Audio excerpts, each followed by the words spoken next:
Finding a missing person has traditionally been a long and tedious process. Today, though, the internet and digital databases are both changing the odds of success and the amount of time it takes to reestablish a long-lost connection. And I started thinking about my high school boyfriend, who I haven't seen in 34 years.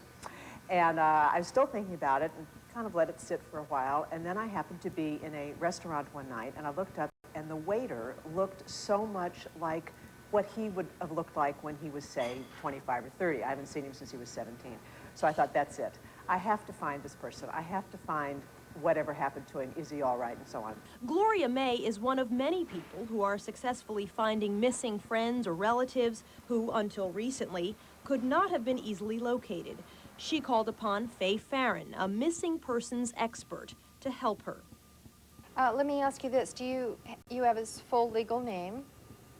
Farron, the owner of the Rat Dog Dick Detective Agency, is an example of a new breed of detectives that has emerged in the last few years. I had his middle name, of course I remembered that, and the year he was born, though not the birth date. And I called and I said, what do you think the chances are of finding my high school boyfriend? And she said, give me the information, and I hung up the phone, and 5 minutes later, she had him. Technology has just totally overturned this industry. It's like a whole different thing than it was 4 years ago. In the past, detectives had to hit the streets and gumshoe it. Lots of legwork and hours poring over city, county, and state records was needed to gather information. Well, now what has happened is they're taking all of these public records from all over the United States and dumping them into huge databases. You can look nationwide in county courthouses and be able to discern the exact person that you're looking for by their name and some other identifying information like their date of birth. And it's totally changed the industry.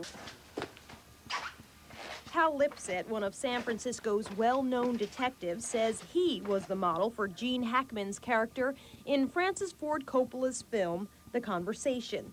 He is perhaps most famous for hiding a microphone in a martini olive. It's going from the D's and Do's kind of guys to this computer-literate, sophisticated investigator.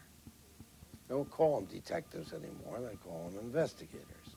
I've been in the business for so close to 50 years that I might as well say 50 years.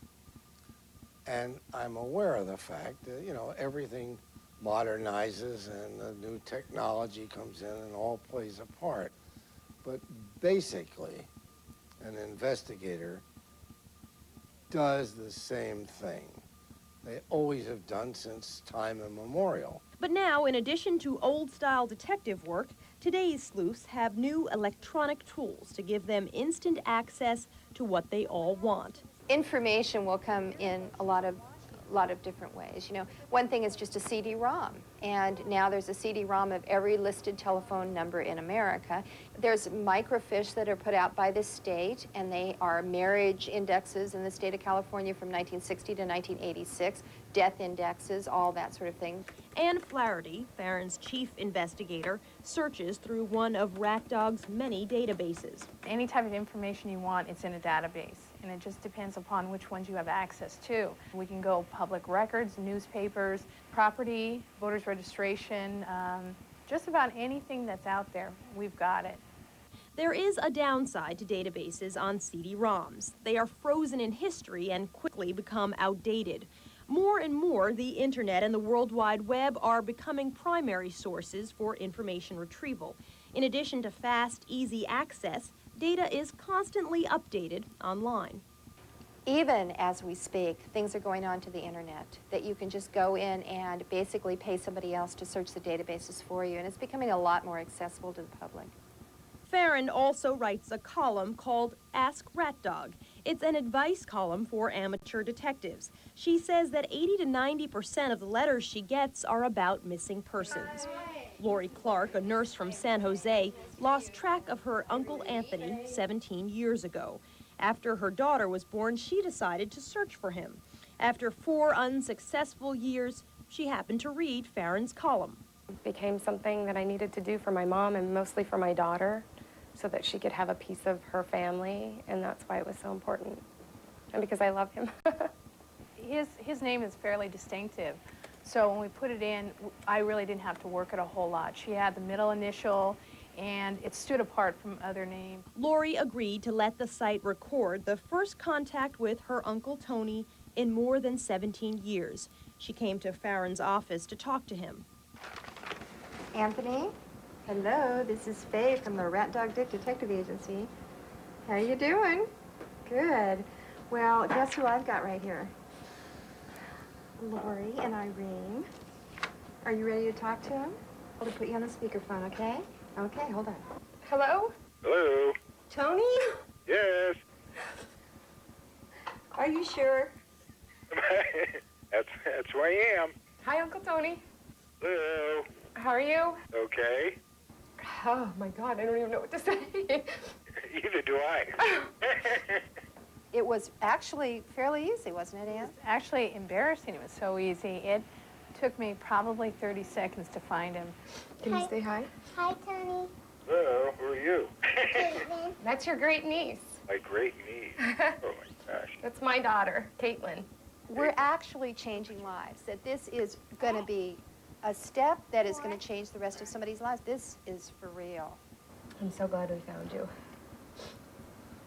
I'll send you pictures of Caitlin and everybody. There's times that people have called me crying, and then I'm crying, and then Faye's crying, and everyone's crying. I'm the last to cry. I'm always the last to cry. Farron says not everyone is delighted to be found or even knows how to respond when it happens. She also acknowledges there is sometimes an unexpected emotional side to finding a missing person. We counsel family members on saying, if you find this person, the reception may not be good. This is what you should expect.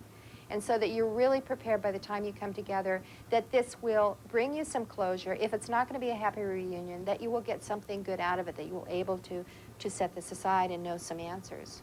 So I think we got a real good chance of finding him. We also feel like we have a responsibility to the person that's out there. We're not here to blow open somebody's life. And if there looks like there may be a problem, what we do a lot of times is we'll say to the person that's looking, this is a dicey situation, and what we will do is we will find them, we will make contact, we'll ask them if they want to have you contact them. And if they don't, then we'll pass on a letter or whatever, but we won't give you that name. Farron says, however, that this new technology usually has a positive effect on searching for missing people. It's bringing the cost down, it's making people findable that were never findable before, and it's really making a lot of these happy stories come true. Joining us now is Srinija Srinivasan. She works for Yahoo, which is part of the Ziff. See you there! Is that crap? Yepper.